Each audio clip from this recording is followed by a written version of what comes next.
Les oiseaux font tawakkul et ne planifient pas. Et malgré ça, Allah Ta'ala leur donne leur rizq. Et qu'est-ce qu'il dit toujours, pour finir le texte, qui est la référence de Ibn Taymiyyah, il a dit, c'est votre Père qui est au ciel qui leur donne le rizq. Hadrat Isa alayhi salam, lui, il dit que Allah c'est le Père qui est au ciel.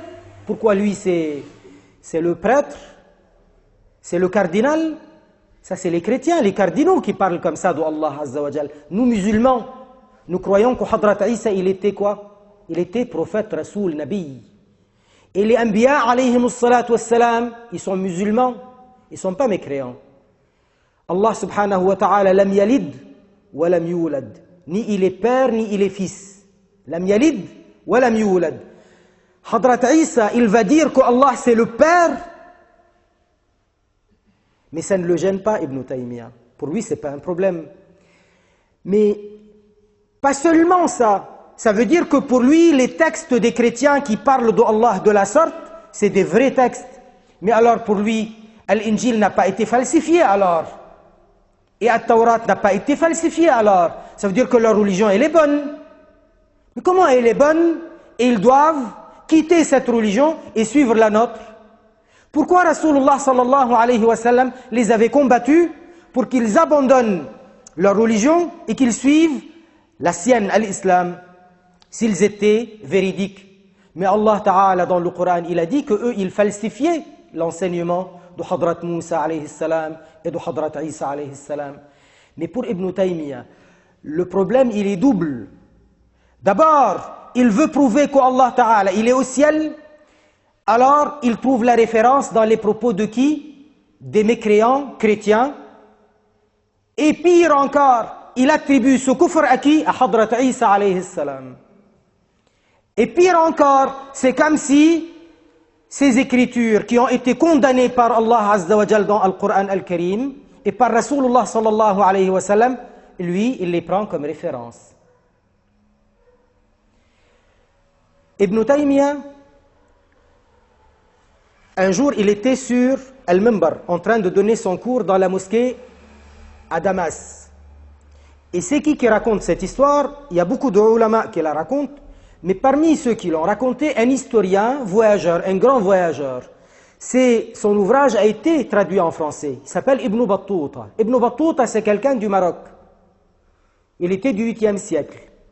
Il avait voyagé beaucoup. Il est allé en Inde, il est allé en Chine, il est allé à Tashqand, Bukhara, il est allé un peu partout dans le monde arabe.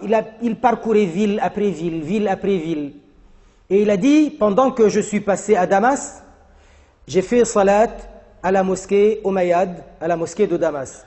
Et il y avait à la mosquée, en train de faire un discours, un certain alim du nom de Ibn Taymiyyah.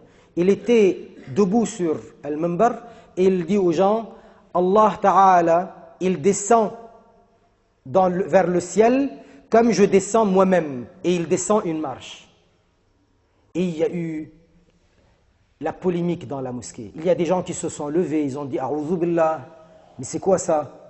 Et d'autres qui aiment Ibn Taymiyyah, ils aimaient Ibn Taymiyyah, ils disaient oui, non, oui, et ça a fait une grande polémique. Mais pas seulement ça. Il a fait beaucoup de fatwas en contradiction avec l'unanimité, et les qadis, les 4 qadis des 4 mazahib, ils l'ont condamné, et il est mort pour ça en prison. Il disait qu'Allah subhanahu wa ta'ala, il est forcément en haut dans le sens physique, dans la direction spatiale. Et quand on lui disait, mais de quel droit tu dis ça? Il a dit, mais c'est normal. C'est lui qui répond. Il dit, c'est normal. Quand nous on fait dua, on lève les mains vers le ciel, parce qu'Allah habite là-haut. Mais c'est pas pour ça. Et quand on fait salat, on se dirige vers le ciel ou vers la Kaaba? Quand on fait salat, on se dirige vers où? Vers la Kaaba. Pourquoi Allah habite dans la Kaaba? Mais qu'est-ce que ça veut dire ça? La qibla de salat, c'est la Kaaba. La qibla des invocations, c'est le ciel. Et pourquoi? Parce que Ar-Rahma de Allah, elle descend d'où? Du ciel. Avec qui elle descend la rahma? Avec les malaïkas. Al-rizq, Allah Ta'ala nous l'envoie avec qui? Avec les malaïkas. Et les malaïkas viennent d'où? Du ciel. Comme le ciel est le lieu des malaïkas, qui eux descendent avec la rahma, descendent avec le rizq, descendent avec l'exaucement des doigts, on lève les mains vers le ciel. Mais Rasulullah alayhi salatu wassalam, ça lui est déjà arrivé de faire un dua et de retourner les mains comme ça. Dans le Sahih de Muslim, quand Rasulullah sallallahu alayhi wa sallam est sorti pour faire Salatul Istisqa, la prière de demande de pluie. D'ailleurs, quand on visite Medina, il y a une petite mosquée, pas loin de la mosquée de Rasulullah sallallahu alayhi wa sallam. On appelle celle-là la mosquée de Al-Ghamama. La mosquée de Al-Ghamama, pourquoi? Parce que Rasulullah alayhi salatu wa sallam, à cet endroit, il a fait Salatul Istisqa, il a levé les mains, il a fait un long dua, et à un moment donné, il a retourné les mains comme ça, pendant qu'il faisait le dua. Et pendant qu'il était là, et les sahaba derrière, la ghamama, le nuage est arrivé, et ça a tombé la pluie. Et c'est resté comme ça. Alors, pourquoi Rasulullah sallallahu alayhi wa sallam a retourné les mains? Si, d'après Ibn Taymiyyah, Rasulullah sallallahu alayhi wa sallam, il a levé les mains vers le ciel, parce que Allah habiterait au ciel. Alors Rasulullah, quand il a retourné les mains vers le sol, ça veut dire qu'Allah il est retourné vers le sol? Mais c'est quoi ça? C'est quoi cette imagination? On ne tient pas notre religion de l'imagination. On tient notre religion des textes clairs. Les textes clairs, c'est laïsa kamithlihi shay, rien n'est tel que lui. Les textes clairs, c'est la parole de Rasulullah sallallahu alayhi wa sallam. C'est les textes des Sahaba kiram qui nous disent de ne pas imaginer Allah. Les textes des grands ulama qui sont venus, les tabi'in, qui nous disaient celui qui imagine Allah est kafir. Et quand on leur posait la question, mais comment expliquer istawa? Ils disaient, il n'y a pas de comment dans istawa. Parfois, il disait, je ne connais pas exactement le sens visé. Mais ce qui est sûr, c'est que istawa ne veut en aucun cas dire quelque chose de descriptible. Ce n'est pas une description. Bila kaif. Bila kaif. Ça veut dire quoi, bila kaif? Ça veut dire il n'y a pas de comment. Il n'y a pas de description. S'il n'y a pas de comment, il n'y a pas de description, ça veut dire qu'il n'y a pas d'imagination possible. Ibn Taymiyyah, lui, il est allé encore beaucoup plus loin. Dans un de ses textes, il a parlé des malaïka kiram. Il a dit Al-malaïkatu a'wanullah. A'wanullah, ça veut dire les assistants d'Allah. Mais quel bid'ati il était cet homme. Les malaïkas sont les assistants d'Allah. Pourquoi Allah a besoin d'assistants?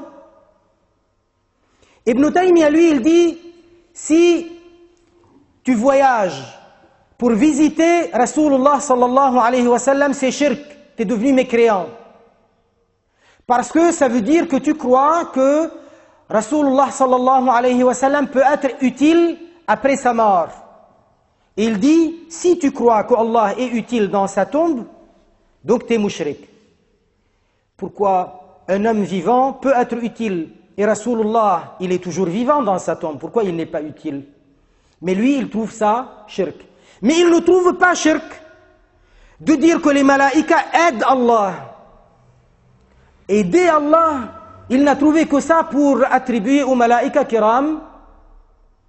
Et malheureusement, siècle après siècle, il y a eu, beaucoup plus tard, ce qu'on appelle le groupe wahhabite. Le groupe wahhabite qui est apparu en Arabie avec un fondateur du nom de Muhammad bin Abdul Wahhab qui a dépoussiéré les propos de Ibn Taymiyyah et il a recommencé à les remettre en public et dire voilà, Ibn Taymiyyah c'est Shaykhul Islam. Mais si Ibn Taymiyyah est effectivement Shaykhul Islam comme ils le prétendent, comment ils peuvent accepter que Ibn Taymiyyah dise que les malaïkas sont les assistants d'Allah?